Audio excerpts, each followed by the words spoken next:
ఈసారి ప్రతిసారి నేను చెప్తుంటాను కాలర్ ఎగరేయమని. అన్న ఒకసారి కాలర్ మీరు ఎగరేయండి సార్, ఎగరేయండి అన్న, బాగుంటుంది. పోనీ ఈసారి కళ్యాణ్ అన్న కాలర్ నేనే ఎగరేస్తున్నాను.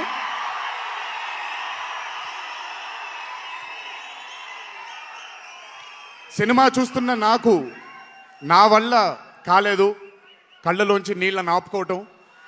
రేపొద్దున్న థియేటర్లో చూసిన మీ అందరికీ అర్థమవుతుంది.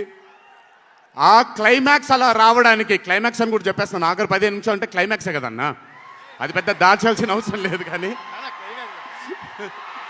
సర్లేండి, ఇంకో ఎంతో దూరం లేదు. ఆ ఆఖరి 15 నిమిషాలు అలా రావడానికి ఒకే ఒక కారణం కళ్యాణ్ అన్న మాత్రమే.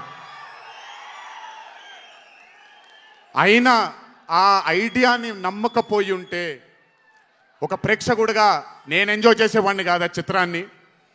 అయినా నమ్మి ఎంత డెడికేట్ చేశారంటే అయినా చాలా సినిమాలు చేశారు కళ్యాణ్ అన్న, ఎన్నో అరే ఆఫ్ మూవీస్ చేశారు. కానీ అర్జున్ సన్ ఆఫ్ వైజయంతి ఒక స్పెషల్ ఫిలింగా ఆయన కెరియర్లో నిలిచిపోతుంది అనేది నా నమ్మకం.